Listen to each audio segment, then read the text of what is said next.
Would you have came if I told you before? I don't know.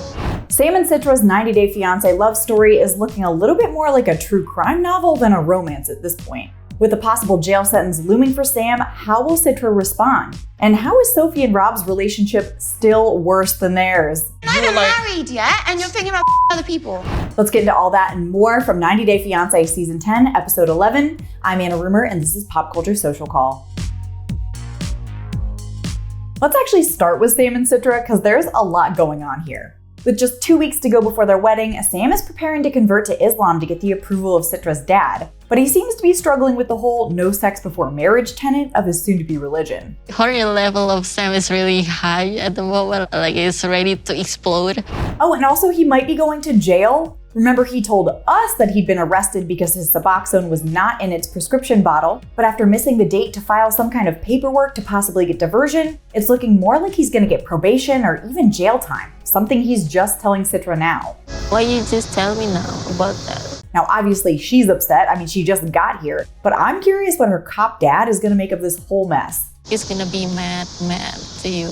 Speaking of mess, we have Rob and Sophie, who can't even make it like an hour into the day without fighting, this time because Rob doesn't have a duvet. You always need something. He is just the worst, but I do think he's onto something here. You know those husbands that just don't talk? Makes me wonder if that's gonna be me. Rob and Sophie's trip to a sex shop later in the episode goes equally well, and by that I mean really badly. When one of the employees tries to proposition them for a threesome, that feels like an HR violation. But both Rob and Sophie are mad at one another for not turning her down fast enough. You're the guy, and you know how I feel about being with someone else. How does this get And you switched didn't on answer to the me? question. Just break up, please. I'm starting to feel that way about Clayton and Annalee too. I know, I want the guinea pigs to have a loving home as well, but Clayton can't stop harping on Annalee not wanting to have sex with him in the tiny apartment that's also occupied by his mom and a zoo. I'm effectively living as a virgin because we haven't been having sex recently. So I just figured I would share that with you. He even brings it up when he and Annalee fly out to meet Clayton's BFF of 13 years in person for the first time. Yike. No wonder she's not exactly raring to go. What's she gonna do? Not have sex with me? Not like Jasmine and Gino, who are turning this Miami Beach into some kind of adult production. Bad girl, Jasmine. But before anyone hurls, they do start arguing about the wedding. Gino wants his family there, Jasmine doesn't. I mean, they have accused her of being a gold digger over and over again. But Jasmine's serious. She's dropping an ultimatum. If your family goes to your wedding, I'm not getting married. Ashley and Manuel are knee-deep in wedding planning too, despite them fighting all the time. And while Ashley looks lovely in her wedding dress, her mom isn't so sure she should be getting married at all. He just doesn't get his way and he runs off.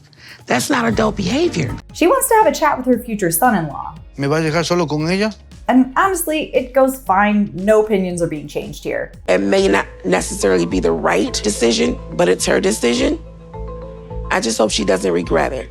We're finishing off the recap on a sweet note with Nick and Devin's wedding. Despite last week's dress drama, everything goes off without a hitch. Her dress is perfect, the venue's gorgeous, they get to go on a helicopter ride. What else could you want? Hopefully, we left the nickname Piggy in the premarital phase. And that's it on 90 Day Fiancé until 2023. There's a new episode dropping on January 7th. You know we're going to be recapping it here, so like and subscribe, and head over to popculture.com for the latest in entertainment news. Until next time, I'm Anna Rumor, and this is Pop Culture Social Call.